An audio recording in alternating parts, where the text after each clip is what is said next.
नमस्कार। आज का हमारा वीडियो है वाच्य के ऊपर। वाच्य जो टॉपिक है वो आपका ग्रुप डी में भी आता है। तो अभी आपका ग्रुप डी का एग्ज़ाम है, तो हम टॉपिक वाइज जो है सीरीज़ लेकर चले हैं। आप अपना टॉपिक जिसमें भी आपको डिफ़िकल्टी है आप वहाँ से देखकर क्लियर कर सकते हैं। तो हमारा क्या है, वाच्य। वाच्य जो है वो वाक्य का ही एक प्रकार है। किसका प्रकार है? वाक्य का। वाच्य के 3 भेद होते हैं, आपको पता है, कर्तृवाच्य, कर्मवाच्य और भाववाच्य। 3 भेद होते हैं, कर्तृवाच्य, कर्मवाच्य और भाववाच्य। पहला आपका आता है कर्तृवाच्य। कर्तृवाच्य में क्या है, पहचान देखनी है आपको। आपको इस तरीके से पूछा नहीं जाएगा कि कर्तृवाच्य किसे कहते हैं, कर्मवाच्य की परिभाषा दीजिए। आपको वहाँ पर वाक्य दिए जाएंगे और आपसे ये पूछा जाएगा कि ये वाक्य जो है कौन सा है, वाच्य का कौन सा भेद आता है, इन तीनों में से कौन सा भेद है। तो आपको क्या है, पहचान के लिए कुछ पॉइंट्स हैं जो आपको ध्यान रखने होंगे। तो जो हमारा कर्तृवाच्य है उसकी पहचान है कि जो हमारा कर्ता है उसके साथ में प्लस ने कारक होना चाहिए। जो ने कारक चिन्ह है वो, अगर वो नहीं है तो शून्य कारक चिन्ह। अब आपको इसके लिए कारक के विभक्ति चिन्ह आने चाहिए, जैसे कि कर्ता ने, कर्म को, करण से। ये जो विभक्ति चिन्ह है इनका आपको ज्ञान होना चाहिए। तो कर्ता के साथ हम ने कारक चिन्ह लगाएंगे, देखेंगे वाक्य में है या नहीं, और यदि वो नहीं है तो वहाँ पे शून्य कारक चिन्ह होगा। तो देखिए हम सेंटेंस करते हैं कि राधा घर जा रही है। अब यहाँ पे राधा क्या है, हमारी कर्ता है। कर्ता कौन होता है? क्रिया को करने वाला, काम को करने वाला जो होता है वो हमारा कर्ता होता है। ठीक है, जो काम को करता है वो हमारा कर्ता है, और जो क्रिया हो रही है वो क्रिया है। जैसे जाना क्या है, क्रिया है। वाच्य के अंदर कर्ता और क्रिया का ही खेल है, जिसे हमें समझना है कि कर्ता के साथ क्या आने पर हम कौन सा इसको वाच्य बनाएंगे। तो यहाँ पे राधा घर जा रही है, तो आप लगाइए राधा हमारा कर्ता है, घर। अब राधा कर्ता है, कर्ता के बाद हमें ने देखना है। क्या ने कारक चिन्ह है? भाई यहाँ तो बिल्कुल भी नहीं है। तो हमें क्या देखना है, ने नहीं है, इसका मतलब 0, शून्य, मतलब कोई भी यहाँ पे चिन्ह नहीं है। तो हमारा क्या हो गया, ऑटोमेटिक शून्य कारक चिन्ह। शून्य का मतलब क्या है, जहाँ पे कर्ता के बाद कोई कारक चिन्ह ना हो वहाँ हम शून्य कारक चिन्ह मानकर उसको कर्तृवाच्य में लेते हैं। तो हमारा पहले सेंटेंस में क्या है, यहाँ पर हमें कोई चिन्ह दिखाई नहीं दे रहा है, तो हमने इसको क्या किया है, हमने उसको कर्तृवाच्य में रख दिया है। अब दूसरा सेंटेंस देखिए, इसमें है मोहन ने फल खाए। मोहन ने फल खाए, तो आपको दिखाई दे रहा है कि कर्ता के साथ प्लस ने कारक चिन्ह का प्रयोग किया गया है। मोहन हमारा कर्ता है, काम करने वाला है। काम क्या हो रहा है, खाने का हो रहा है। क्रिया हो रही है कौन सी, खाने की हो रही है, फल को खाने की। तो मोहन हमारा कर्ता है और हमने साथ में लगा दिया ने कारक चिन्ह, तो हमारा कौन सा हो गया, कर्तृवाच्य।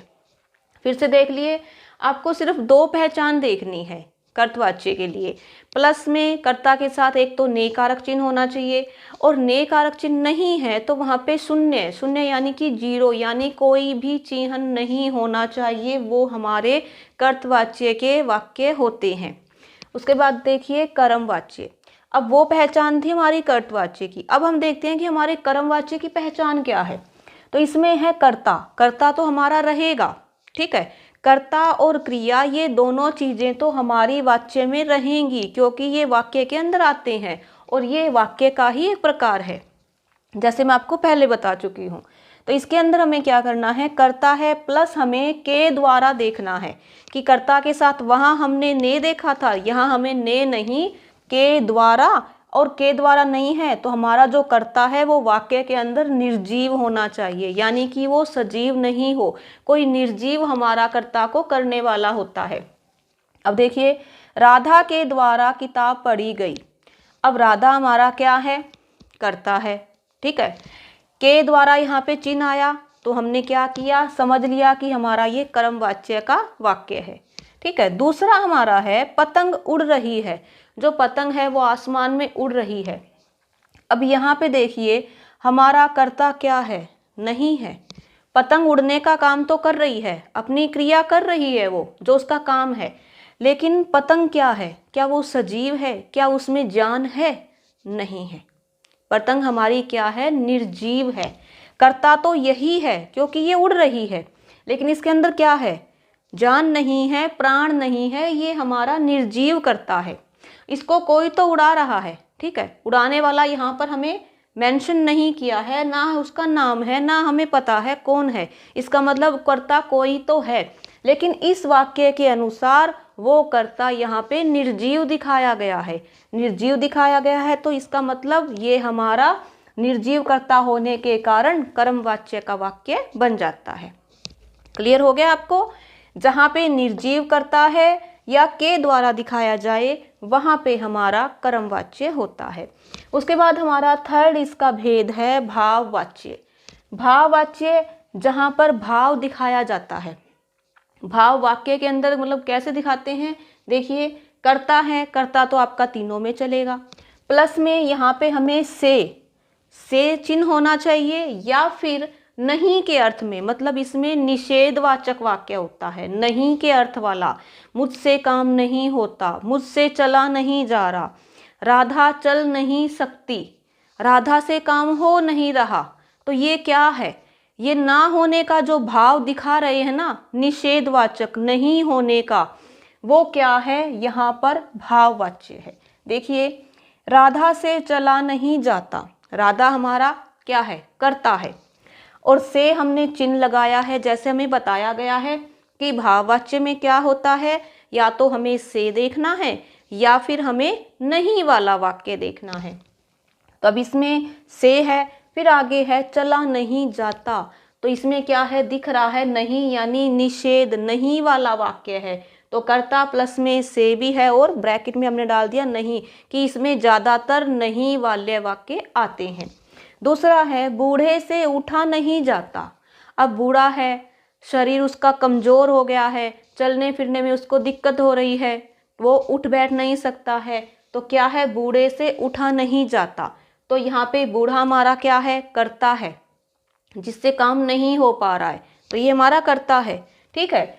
अब उठा नहीं जाता, नहीं आ गया, से भी आ गया, तो ये हमारा क्या है, भाववाच्य है। फिर से देखिए जो वाच्य है वो हमारा वाक्य का ही एक प्रकार होता है, ठीक है। वाक्य में कर्ता और क्रिया का खेल है। इस कर्ता और क्रिया के खेल को ही हमें वाच्य के जो तीनों भेद हैं इसमें समझना है। कर्तृवाच्य में हम कर्ता के साथ ने को देखते हैं, ने नहीं है तो वहाँ पे कोई भी कारक चिन्ह नहीं होता, शून्य है यानी कि जीरो है, वो कर्तृवाच्य है। दूसरा हमारा आता है कर्मवाच्य, जहाँ पर हम कर्ता के साथ के द्वारा को देखते हैं, या फिर हमारा कर्ता जो है निर्जीव अवस्था में है, हमारा कर्ता सजीव रूप में उस वाक्य में हमें दिखाई नहीं दे रहा, वो हमारा क्या है, कर्मवाच्य है। इसके जगह आप कोई भी सेंटेंस कर सकते हो, ठीक है। पतंग उड़ रही है, आसमान में उड़ रही है, आपको पता है, उड़ाने वाला कोई तो है, लेकिन इस सेंटेंस में नहीं है, ठीक है। दूसरा आप ये ले सकते हो कि सड़क बन रही है, गली बन रही है, तो बनाने वाला कौन है, जनता है, सरकार है, कोई ठेकेदार है, किसी को टेंडर दिया गया है, कुछ तो है, लेकिन वाक्य में लुप्त है यानी कि नहीं दिखाया गया, उसका लोप हो चुका है, वो निर्जीव अवस्था में है, इसलिए हमने उसको कर्मवाच्य में रखा। थर्ड हमारा आता है भाववाच्य, जहाँ पर हमारे ज़्यादातर वाक्य निषेध अर्थ में, निषेध का मतलब होता है नहीं के अर्थ में होते हैं, वहाँ हम भाववाच्य का प्रयोग करते हैं।